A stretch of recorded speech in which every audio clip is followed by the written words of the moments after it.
Muchas gracias, queridos hermanos, por tomarse este pequeño tiempo para instruirnos un poco más en algo tan importante como lo es el testamento. Y para eso agradecemos infinitamente la presencia y la ayuda de la Notaria Pública 252, la licenciada Claudia Bastidas Martínez, muchas gracias, licenciada, y a la licenciada Leslie Medina del Real, que nos acompaña. Así que, para iniciar esta plática que queremos tener con ustedes, me gustaría, licenciada, que nos apoyara primeramente contestando qué es el testamento. Es sumamente importante que las personas se concienticen de la importancia del testamento. El testamento en sí es el acto por medio del cual una persona puede disponer libremente de sus bienes y derechos. ¿Cómo van a ser esos bienes y derechos para después de su muerte? Es un acto personalísimo y libre, y puede ser revocable también. ¿Y cuál es la finalidad de este testamento? Primeramente y antes que nada, el proteger a quien deseas proteger al hacer este testamento, ¿no? Y obviamente el evitar problemas familiares en un futuro. Eso es más que nada lo más importante, saber a quién deseas proteger. ¿A qué se refiere cuando dice personalísimo? Principalmente que nadie puede hacer el testamento por ti. Tú tienes que hacer tu propio testamento. Por ejemplo, si una pareja está casada por bienes mancomunados o sociedad conyugal, como se conoce, se tiene que hacer un testamento por cada persona. No puede hacerse un testamento una sola persona por los dos, aunque estén casados por sociedad conyugal. Cada persona tiene que otorgar su propio testamento y no puede otorgarse a través de un apoderado. Cada quien tiene que otorgar personalmente su testamento, porque probablemente el esposo pueda dejar ese 50% que le corresponde de la sociedad de una manera determinada a alguno de sus hijos, y a lo mejor la esposa desea dejarlo a otras personas diferentes. Entonces es muy importante que cada uno otorgue su testamento y de manera libre, ¿sí? Es muy importante también que sepan que el último testamento, que pueden otorgar testamento las veces que deseen, ¿no? Y el último testamento revoca a los anteriores, a menos que haya alguna cláusula que ustedes decidan conservar, pero generalmente lo que se hace es que se otorga un testamento y se revoca al testamento que hayas otorgado anteriormente. ¿Quién debiese de hacer el testamento, licenciada? Ok, de acuerdo a la ley, puede hacer el testamento cualquier persona que sea mayor de 14 años y que tenga capacidad mental. Una persona que ya está afectada de sus facultades mentales por alguna enfermedad, sea temporal o permanente, no puede hacer testamento. Pero quien puede es diferente a quien se le recomienda.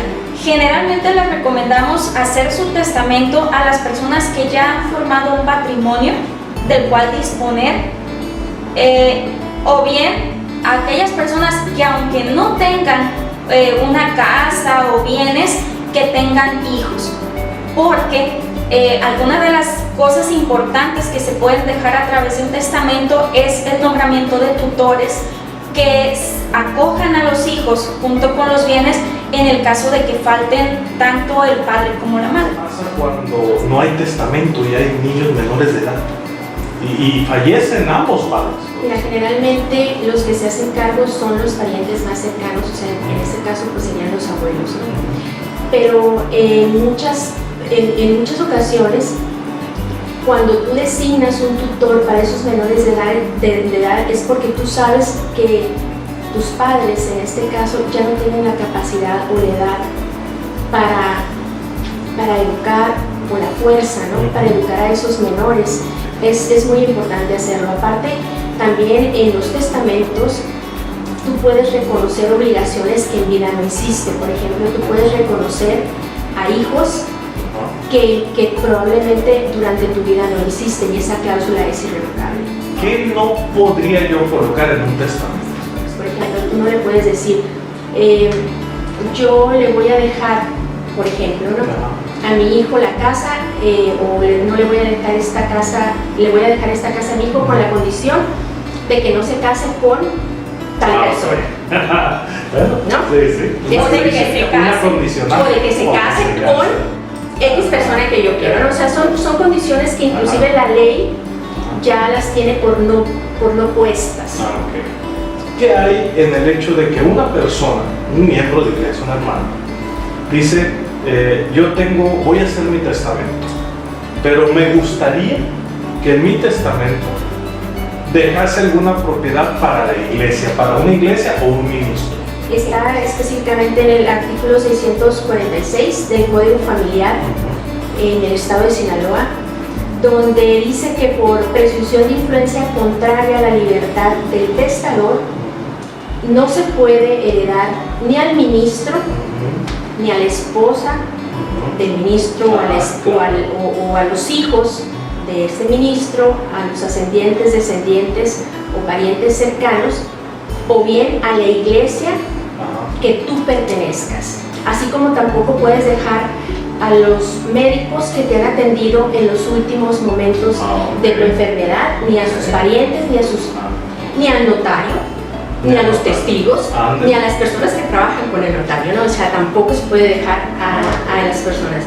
Excelente. Entonces, básicamente, mis hermanos de la iglesia realmente deben estar muy tranquilos con este asunto. Exactamente. La misma ley implica, mis queridos hermanos, el hecho de que, aunque esté en su corazón el deseo de hacerlo, la ley no lo permite. Entonces, su familia, su ser debe estar muy tranquilo con ello. El testamento tiene que ver con la seguridad de ustedes. Y ustedes no pudiesen legalmente en Sinaloa heredarle a la iglesia a través del testamento. Hay una pregunta aquí muy interesante que es una figura que aparece en el testamento, que es la albacea. El albacea, licenciado. El albacea es un administrador de la herencia, es un representante común de los herederos. Legalmente, todo lo que deja una persona fallecida se denomina masa hereditaria. La masa hereditaria no es de nadie hasta que el juez dice esto va a ser para tal persona, esto para tal persona, etc. Mientras eso pasa, quien administra los bienes es el albacea. Hay cosas que el albacea puede hacer, cosas que no puede hacer, y la mayoría son de común acuerdo con los herederos, pero sí es una figura necesaria. Nosotros recomendamos siempre que el albacea sea una persona con capacidad de generar acuerdos, que sea una persona muy consciente, y en el caso de que sea uno de los herederos, que piensen muy bien que sea alguien que tenga disponibilidad. Y te explico por qué. Resulta que el albacea, cuando también es heredero o legatario y no tiene una excusa suficientemente válida legalmente para no ejercer el cargo, se queda sin derecho a heredar. También es importante decir, si dejo un albacea y ese albacea no acepta ya a la hora que falta la persona, o bien también falleció, no significa que el testamento va a quedar inválido. Simple y sencillamente lo que dice la ley es que en ese caso los herederos de común acuerdo ya ante el juez van a designar quién de ellos funja como albacea. ¿Qué pasa con esos bienes que yo adquirí antes de mi sociedad conyugal, antes de casarme? ¿Pueden entrar o mi pareja automáticamente adquiere el 50% de esa propiedad o queda fuera y pertenece solamente a mí? Bueno, si no se hacen capitulaciones matrimoniales donde se estipule, se supone que los bienes que tú adquieres antes del matrimonio, si tú te casas por separación de bienes, no entran. Si te casas por sociedad conyugal, tampoco entran, a menos que tú hagas esas capitulaciones matrimoniales donde aceptes que esos bienes entran. También lo que heredas, lo que tú heredas de tus padres o lo que recibes por donación, también es 100% tuyo. No entra en la sociedad. ¿Qué diferencia hay, sería la interrogante, en que haya o no haya testamento al momento del fallecimiento? Es grande, ¿no? Primeramente yo quiero hacer una aclaración que es importante, porque a veces las personas piensan que por el hecho de otorgar un testamento ya no se tiene que llevar lo que se conoce como un juicio sucesorio, ¿sí? Entonces, ¿qué diferencia hay? Primeramente, como lo mencionamos al inicio, es que tú dispones de cómo vas a repartir tus bienes, ¿sí? Para después de tu muerte. se tiene que llevar un juicio sucesorio testamentario. Si tú mueres sin testamentos, la ley es la que va a decidir cómo va a repartir esos bienes. Y generalmente los bienes se reparten hacia los parientes más cercanos, ¿sí? A la esposa, a los hijos, y ahí no hay distingos, ¿sí? Si hay un hijo que está, al que por ejemplo, si tú en tu vida ya dijiste, a este hijo yo ya le di esta casa y por lo tanto él ya no va a entrar en la herencia porque yo en vida ya le di algo, ya nada más quiero que estos bienes o esta casa sea para este hijo o para estos dos hijos porque él ya le di en vida. Si tú mueres sin testamento, este hijo va a entrar por ley. ¿Por qué? Porque la ley así lo dice, o sea, no va a haber distinción. Entonces tú defines cómo vas a distribuir tus bienes o a heredar tus bienes para después de tu muerte, ¿sí? Entonces es muy importante. Ahora, cuando mueres con un testamento y el juicio sucesorio testamentario es un poco más corto, ¿no? Y más económico también, normalmente. También. Bueno, yo creo que aún todavía más grande tiene que ver con el hecho de dejar en orden las cosas, ¿no? ¿Por qué? Porque a veces toda esa lucha que tiene uno de repente en la vida, de las bendiciones que Dios les provee, de lo que adquiere, de bienes materiales, puede incluso llegar a convertirse en algo que, lejos de unir a la familia, trajo algún conflicto. Pero bueno, ¿qué hay que hacer ahora para poder hacer un testamento? No es nada complicado. En el estado de Sinaloa hay diferentes tipos de testamento. Sin embargo, el que más se utiliza y el que es más seguro, jurídicamente más aplicable, es el testamento público abierto, que es el que se otorga ante un notario público de la entidad. Son datos generales, hay que tener a la mano la identificación oficial, un acta de nacimiento, los nombres bien escritos de los herederos. ¿Qué paso hay que hacer? Yo creo que siempre hay que acercarse con el notario, porque el testamento no es un documento en serie, es un traje a la medida. Se trata de tu familia, se trata de tus bienes, y por eso es que necesitas acercarte y decir, bueno, yo tengo esta inquietud, yo tengo esta situación con mis hijos, yo tengo esta situación en cuanto a mis bienes, para que se te pueda orientar acerca de lo que más te conviene y la mejor manera de otorgar el testamento. Y una vez formulado el proyecto, se da una cita para que el testador lea su testamento, haga las aclaraciones, las preguntas, las modificaciones que necesite. Excelente. Bueno, realmente no es nada difícil.